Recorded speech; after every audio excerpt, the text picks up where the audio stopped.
क्या हम वाकई अल्लाह से डर रहे हैं? आज हम अपने गिरेबान में झांक करके देखें तो सही माना में तो आज हम अपने रब से नहीं डर रहे हैं। अगर हम अपने रब से डरते होते तो आज हमारी मस्जिदें सूनी नहीं होती। आज हम अपने रब से डर रहे होते तो आज हमारे मदरसे वीरान नहीं होते। आज हम अपने रब से डर रहे होते तो हमारे घरों का माहौल इस्लामी माहौल होता। आज हम अपने रब से डर रहे होते तो आज हमारा लिबास इस्लामी होता, हमारे चेहरे इस्लामी होते। हम सिर्फ जुबान से दावा करते हैं कि हम अल्लाह से डर रहे हैं, लेकिन हम अल्लाह से डर नहीं रहे हैं। अभी पता चल जाए कि बाहर चौराहे पर या कस्बे या तहसील में पुलिस वाहन की चेकिंग कर रही है, मोटरसाइकिल की चेकिंग हो रही है या कार की चेकिंग हो रही है, इंसान तब तक घर से नहीं जाता है जब तक हेलमेट नहीं ले लेता है। क्यों? क्योंकि अगर हेलमेट नहीं होगा, पुलिस ने गाड़ी पकड़ ली तो हमारी गाड़ी का चालान कट जाएगा, हमारे ऊपर पेनाल्टी पड़ जाएगी, हमारे ऊपर जुर्माना पड़ जाएगा, हमें पैसे देना पड़ेंगे। इंसान डर रहा है। एक इंसान है जो इंसान से इतना डर रहा है, ये एक बंदा है जो बंदे से इतना डर रहा है।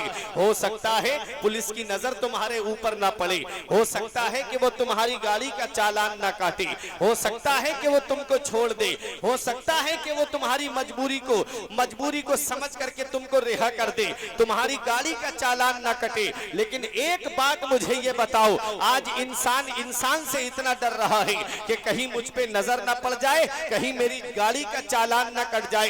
एक बात मुझे बताओ, उनसे दीवान शाह में आने वालों, कोई एक जगह ऐसी बता दो जहां तुम्हारा रब तुमको नहीं देख रहा है, जहां तुम्हारा खुदा तुमको नहीं देख रहा है।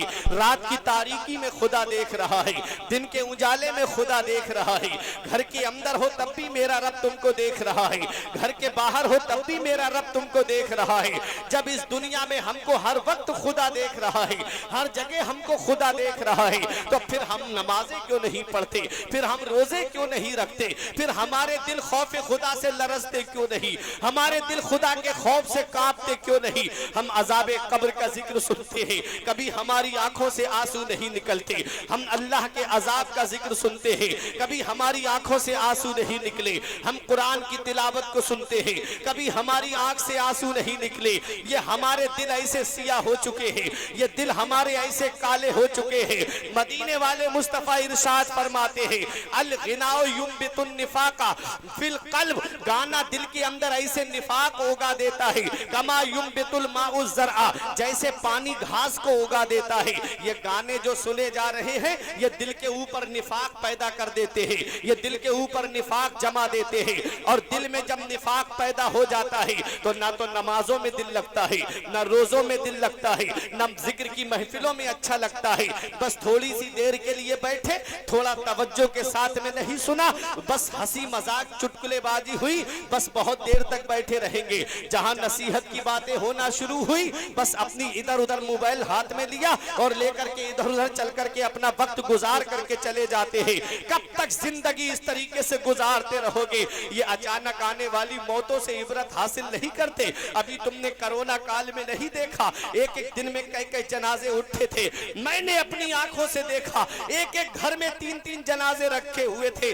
बाप का जनाजा अलग रखा है, बेटों के जनाजे अलग रखे हैं। इन अचानक आने वाली मौतों से इबरत हासिल नहीं करते।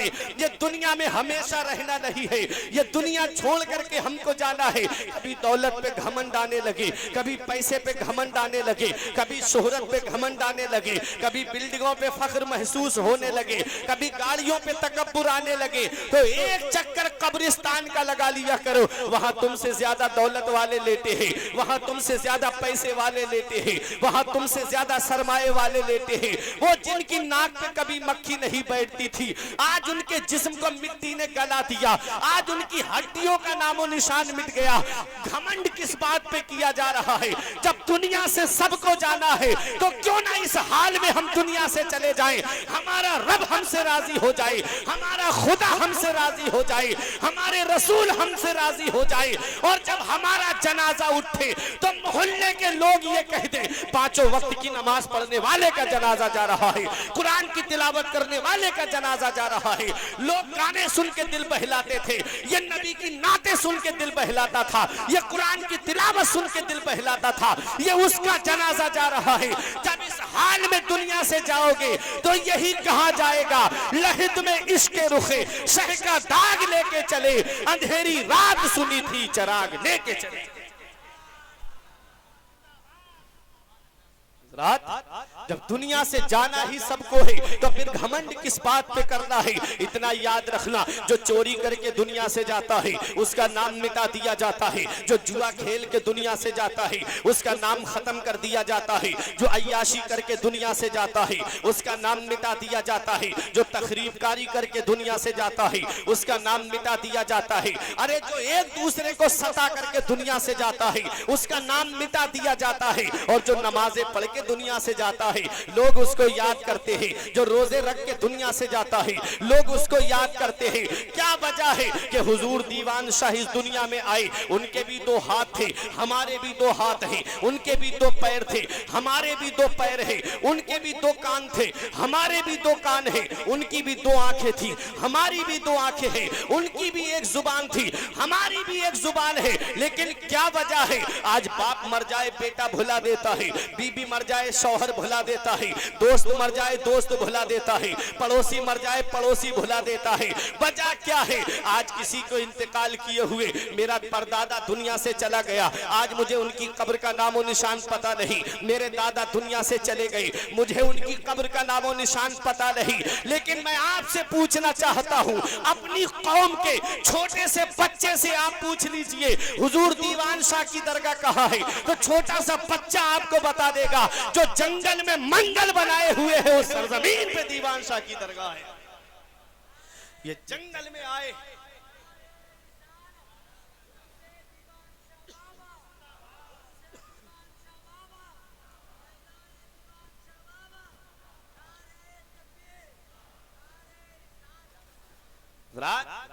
इन्होंने जंगल में अपने रब को याद किया, आज जंगल में मंगल बना हुआ है। आज हजारों की तादाद में लोग इनकी बारगाह में खिराज अकीदत पेश करने आते हैं, हजारों लाखों रुपए के फूल इनकी बारगाह में साल में चढ़ जाते हैं। वजह क्या है, आज हमारे दादा दुनिया से चले गए, हम उनकी कब्र को भूल गए, परदादा दुनिया से चले गए, उनकी कब्र को हम भूल गए। वजह यह है कि ये जो दुनिया से गए हैं ये किसी और को राजी करके नहीं, मदीने वाले मुस्तफा को राजी करके गए हैं, अल्लाह को राजी करके गए हैं। अल्लाह ने इनका नाम मिटने नहीं दिया है, तमाम मुसलमानों के दिलों में इनका नाम डाला।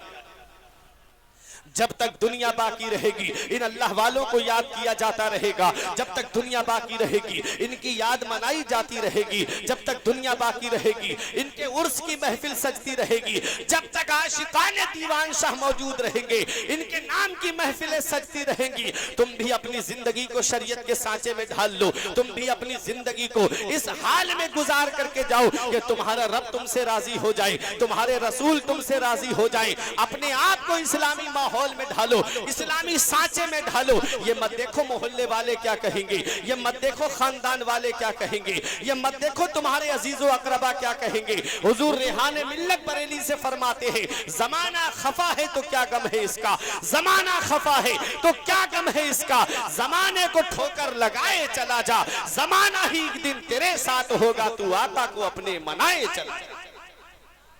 हमें अपने नबी को राजी करना है, हमें अपने रसूल को राजी करना है। तो कुरान कहता है इत्तकुल्लाह, अल्लाह से डरो। आज हम सही माना में अपने रब से नहीं डर रहे हैं, सिर्फ जुबानी दावा कर रहे हैं कि हम अल्लाह से डर रहे हैं। अगर हम सही माना में अपने रब से डरते तो हमारी मस्जिदें सूनी नहीं होती। जब जब हम अजान की आवाज सुनते मस्जिद की तरफ दौड़ करके चले आते, अल्लाह की इबादत करते और दुनिया वालों को ये पैगाम दे देते कि अल्लाह ने इंसान और जिन्नात को सिर्फ अपनी इबादत के लिए पैदा किया है, हम अपने रब की इबादत कर रहे हैं, हम अपने रब को याद कर रहे हैं। ऐ मेरे प्यारे मुसलमानों, ये दुनिया में हम हमेशा रहने के लिए नहीं आए हैं, बहुत चंद दिनों की ये दुनिया है। मदीने वाले मुस्तफा से रब ने मेराज में फरमाया, महबूब मैंने पहले उम्मतों को उम्रें ज्यादा दी, तुम्हारी उम्मत को उम्र कम दी है। पहले उम्मतों को हमने दौलत ज्यादा दी, तुम्हारी उम्मत को हमने दौलत कम दी है। तो मेरे आका ने अर्ज किया, मेरे मौला मेरी उम्मत को उम्र कम दी है तो मेरे मौला उनकी नेकियां भी कम होंगी। रब ने फरमाया, महबूब मैंने पहले उम्मतों को उम्रें ज्यादा दी तो उनके गुनाह भी ज्यादा थे, आपकी उम्मत को उम्र कम दी है तो उनके गुनाह भी कम होंगे। तो मेरे आका ने अर्ज किया मौला तो उनकी उम्र कम है तो नेकियां भी कम होंगी। रब ने फरमाया महबूब मैं आपकी उम्मत को ऐसी रातें अता फरमाऊंगा कि आपकी उम्मत उस रात में क़याम करेगी, मैं उनके नामे आमाल में नेकियों का इजाफा कर दूंगा। वो रातें रब ने कौन सी अता फरमाई? वो एक शबे मेराज है जो गुजर गई, एक शबे बरात है जो गुजर गई। अब एक रमजान शरीफ में रात आ रही जिसे शबे कद्र कहते हैं। इमाम आजम अबू हनीफा ने 27वीं शब बताई है। मेरे आका की हदीस पाक है रमजान शरीफ के आखिरी अशरे की ताक रातों में उसे तलाश करो। जब 20 रोजे हो जाते हैं तो उसके बाद 20 के बाद से लेके 29 तक शबे कद्र को तलाश करो। ताक रातों में, ताक कौन सी? 21, 23, 25, 27, अगर चांद नहीं हुआ तो 29। इन रातों में शबे कद्र को तलाश करो। और शबे कद्र क्या है? ये 1000 महीनों से बेहतर है। शबे बरात गुजर गई जिसके बारे में मेरे आका ने फरमाया कि इस रात में अल्लाह ताला बनी कल्ब की बकरियों के बालों से ज्यादा लोगों की मगफिरत फरमाता है। वो मुबारक रात हमने बिस्तर पे सो करके गुजार दी। होना तो ये चाहिए था कि उस रात में कुरान की तिलावत करते, होना तो ये चाहिए था कि हम उस रात में अपने रब को याद करते, होना तो ये चाहिए था कि उस रात में हम अपने रब की इबादत करते। जो हमारे जिम्मे कज़ाए उम्री है हम उन कज़ाए उम्री को अदा करके अपनी रब की बारगाह में तौबा इस्तिग़फ़ार करते, हमारा रब हमारे गुनाहों को बख्श देता। लेकिन हमने उस मुबारक रात को भी बिस्तरों पे सो करके गुजार दिया। नई नस्ल ने, नए नौजवानों ने क्या किया? मोटरसाइकिल बाइक ली और टोलियां बना करके इधर से उधर घूम करके पूरी रात को गुजार दिया। ऐसी अजमत वाली रात हमारे दरमियान आई, ऐसी बरकत वाली रात हमारे दरमियान आई और हमने उसको बिस्तर पे सो करके गुजार दिया। इतना